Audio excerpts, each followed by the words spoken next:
My name is the T-Dex, and I've had a lot of, well, experiences. Some good and some really, really bad. Hopefully I can make a good experience with this video, so if I do, please like, subscribe, and share. Every little bit helps incredibly and is so greatly appreciated by me, and me. By this point, I think that we should all know that I'm a trumpet player. I have been playing the trumpet for now 7 years. Of course, with those years, I have gathered some labels. The stereotype most commonly associated with trumpet players is that they tend to have some sort of ego, typically a big one. And I can confirm this is absolutely true. Just not for me, of course. No, don't you point your finger at me. That's disgusting. No pointing fingers. However, there is a stereotype that I do fall under that goes beyond just being a trumpet player. I got this from being a brass player. Wah, wah, wah, wah. I don't know what your experiences have been with brass players, but we're typically not seen as the brightest. More dim would be a better word to describe us. In fact, one may go so far as to call us dumb. A certain musical instrument family, who I will not name, but you know who you are. Yeah, that's right. Has described the brass section as a hive mind. And it's not like that one episode of Rick and Morty where Rick gets to freak it with all the busty redheads as he's like flying down on a Fortnite paraglider into an NFL stadium and there's just a bunch of random alien redheads there and he's in his robe. No, it's not like that, because that hive mind was intelligent. The way we are perceived is more like a group of people who collectively share brain rot. Like, for example, if one person says, boom, then another guy will be like, ah, yeah, boom, boom, and then all of a sudden you've got everyone saying boom. Or remember that one thing where it was like, crazy, I was crazy once. They locked me in a rubber room filled with rats, and rats drive me crazy. Crazy, I was crazy once. They locked me in a rubber room filled with rats, and rats drive me crazy. And then that would just go on and on. I was a part of that, and I think it went on for over like 16 minutes. It like took up most of the phone storage on my phone because I recorded it and then looked at it later and was like, why did I do this? And now I refuse to say it other than for comedic effect, like for this. So with that all being said, to an extent, I agree with that mean section that I was talking about. We are 100% the least mature section. And no other section can you do this. What even is that? It's like if you tried to put yourself in 5 pieces of brass macaroni made out of the bells of a sousaphone.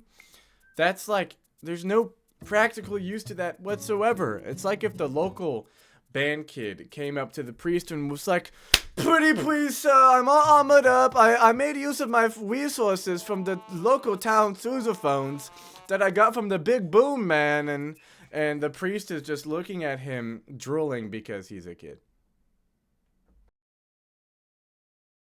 I mean, the priest is looking at him, shaking his head and saying, you're not ready, son.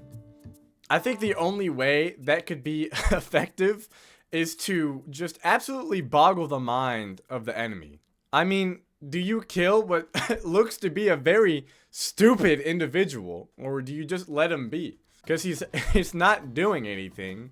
He's just gonna maybe find a way to roll like those things in Star Wars. I don't know. Someone watching this video will know. Comment below if you know what it is. Anyways, I gotta tie this back to one of the worst experiences, probably the worst experience I've ever had as a musician. The reason I brought all of this up, Mr. Macaroni Brass Man, is because I think that I might actually be stupid. Yeah, I'm the one in the brass. I'm the one in the brass macaroni. I'm the town band kid. Every year, something called District Band happens. It's basically this event that takes all of the best musicians in a district and puts them together into 2 different ensembles, and in 3 days they put these pieces together and then perform them. And because they only take the best of the best musicians, you of course have to audition. And with auditions, you would think comes preparation. Not for little sophomore decks. Listen, I'll cut myself a little slack. I was having a bit of a rough year. But come on, I mean, I could have done better. You'll see, and I could have done better. For example, I could have done better than just preparing, I think actually a couple days before. And of course I looked at the piece here and there, you know, weeks beforehand, but I wasn't necessarily repping it, doing actual practicing. And let me tell you, that was the first audition I ever did on trumpet, and was absolutely the worst audition I ever have done on trumpet. Let me walk you through it. You know, to start, I came into the warm-up room with some sort of false confidence. I think it was some sort of coping tactic, because I was screwed. I was absolutely screwed. There's zero chance. No. Zero. There was truly no hope whatsoever. Like, I was more hopeless than those Spartan babies that get put on the top of a mountain. Like, what did they think was gonna happen? It was just gonna, like, grow knees and then walk off the mountain, or roll off and then fly somehow? But yeah, in the warm-up room, I had this sort of mindset that I was like, I'm the best one here, I'm better than everyone else here, I've practiced more, I'm more dedicated, I deserve to be here, I deserve to be #1, everyone agrees, but mostly me, I agree, because my opinion matters the most, because I'm better than everyone here. That kind of mindset. And then, of course, reality set in, and it was time for me to actually go to my audition. Me and like 10 other trumpets got in this single file line, and I remember sweet little Bobby made sure to close the door behind him. And then we finally got to the audition location in the school, because it's all in one high school. In fact, the high school I go to and know so very well. But we got there and we wait a little bit, and then they say, nope, go back. You know, there's a certain word where you just, you get so close, you're almost there, almost ready to go, and then you get sent back. Anyways, you know, we walk back and then we wait a little bit, kind of awkwardly staring at each other, and it's like a staring contest. I don't know what we thought would happen. Whoever doesn't blink gets in district band. Yeah, that's how auditions should work. But then after like 10 minutes or so, reality once again set in, and we were sent back to the audition area. Basically what happened was, I guess the poor little judges needed a little break from listening to the trumpets, and so they had to take a potty break and go to the bathroom for 10 minutes. You know what? I'm not even going to go any further. They're adult people and they have their own choices to make. But there have been plenty instances where the judges just absolutely screw up the organization of this event. But yeah, reality once again set in, and I was more cooked than a gray patty. Yep. I don't know if I should say luckily or not, but I was about 5 trumpets back in the line, so I got to listen to the other trumpet players in the first audition room. And that first audition room, of course, was scales, and oh my gosh, people suck at their scales. They are suck-maxing at their scales. That doesn't sound right. I felt bad for the volunteer who had to listen to that all day, because this is like you were there for 7 to 8 hours volunteering. And if I had to listen to trumpet scales for that long, I don't know what I would do. I would rather listen to 5 hours of silence randomly broken by a little pipe. That would be much better than that.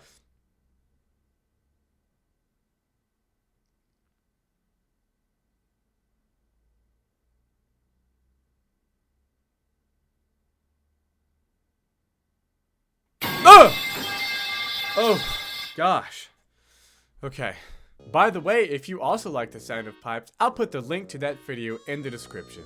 Anyways, just before it was my turn, I think I knew the volunteer. I don't remember exactly who it was, but they were like, oh, listen, it can't be that bad. You're gonna do great. They were trying to be reassuring. I got in the room and I sat down, and the judge laid it out for me, and I'll lay it out for you. how it works is you have 2 scales randomly called, and then you play your chromatic scale. If you don't know what that is, look it up. I'm not your freaking dictionary, bro. And so I'm sitting there, he finishes his instruction, and then my first scale is called, and it was E flat, I'm pretty sure. And you know, I played E flat, just not the whole scale. I played at least the note E flat. It was, oh boy, it was pathetic. I probably restarted that scale more than 5 different times. Half the time not even going up. It was just, hold up, let me figure out where E flat is. Okay, here we go. Trumpet E flat. Right? Yeah.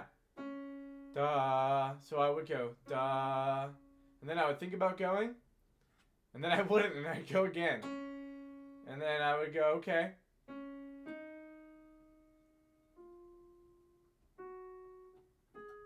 Oh, I'm doing that right. I guess I have muscle memory. Anyways. And then my final time, there was... listen, I'll give it to little sophomore me. There was an attempt at going up, but a harsh fall down. I maybe hit 2 notes that were right and played 20 when there are only supposed to be, I think, like 15 notes in the scale. That being 8 up and 7 down.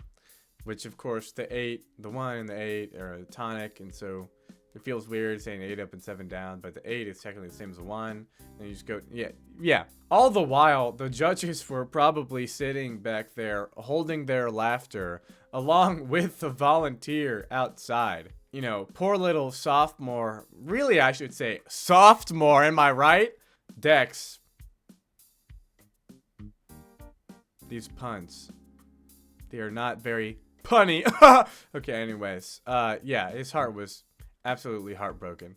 And then my second scale was called, and it was B flat. And now, I thought I could be smart and say, oh, hey, B flat? If you transpose that and you make that concert B flat, that's just trumpet C. And I know my C scale. See, it may have worked, but I was forgetting 2 very important things. Number 1, the judges have these little tuners to make sure that you're playing the right scale. And number 2, I just forgot how to play my C scale. The very first one I ever learned. So once again, the same sort of process happened and I was destroyed. And then at last it was time for me to play my chromatic scale. And I think you guys can guess how that went. I started on the right note and then kind of went up and then stumbled down. There were definitely some pockets of just empty space in between though.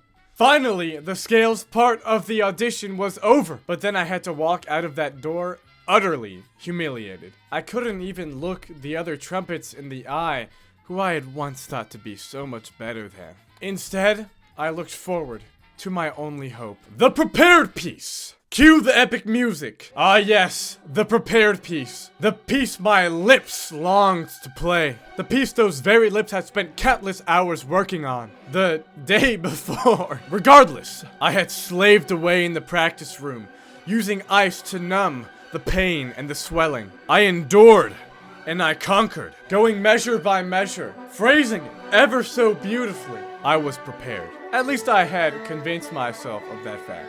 I waited patiently, running the piece through my head again, and again, and again. Then it was time. I entered the room, sat down in my chair, filled to the brim with confidence. How could I fail, I asked myself. All that time I had spent learning this piece, yesterday, the judge gave his instruction, and then I played. I didn't just play, I created. I created art with the sound so gracefully passing through my trumpet and filling the room with this beautiful symphony. I knew I had triumphed. I could once again look over to the other trumpets and say, yes, I am better than you. And then sight reading happened and I absolutely tanked and I did not make district band. So while that straight up just sucked, I did of course learn a couple things from it. In fact, somehow that experience played a part in making me realize that trumpet is my instrument of choice, my main instrument, like my main in Smash Brothers is Pikachu. And before this, I thought I was gonna be some Andrew Neiman. Yeah, that's right. I was a little drummer boy. I played for Jesus himself. I just wasn't the drummer boy, you know, and I made him cry, and then I got kicked out, and they like slaughtered my family. Awkward. Junior year, I may have forgotten to register to do normal district band. However, I did make district band for jazz on the trumpet, where I may have also learned the piece the week of. I don't think I learned anything at all. You know what sucks about that too is on the day of the performance, I ate some food from Sheets and then spent half of that day in a bathroom stall throwing up. And it also like gave me some sort of panic attack too. Like I felt so awful. It just sucked. And I gotta be honest, I don't understand. Sheets is not good food. It is a gas station. I love Sheets. I mean, what a fantastic establishment. But it is a gas station. Their food is not good. I would drink their gas before I ate their food. Anyways, I know that's a controversial opinion, so I apologize. But my senior year is where it all started happening. To list it out because I'm just so cool and accomplished. But also to save your time. I made it into All-State Jazz. I got an audition for the University of Michigan, which has one of the top jazz programs in the country. I got first chair at an honor band out of 20 trumpets, and then I got fourth chair at district band, which rewards me an all-state audition. And I gotta say, I don't mean to be again a stereotypical egotistical trumpet player, but I really feel like I just had a crappy audition. Like my prepared piece, I had one of the worst runs I ever had, and I had gotten it to a point where it was pretty good. So, of course, I'm happy with where I am, and I got an all-state edition, but I think I could have done better. But that's in the past. And while that sounds like I'm just bragging, it just feels good because I failed so horribly in my sophomore year, and I feel like I've come a long way. Anyways, to bring this to the end of the video, we made it! Yes! We did it! Again, if I successfully made this video a good experience for you, please like, share, and subscribe. Though it's such a small gesture, it really helps me out. So anyways, bye!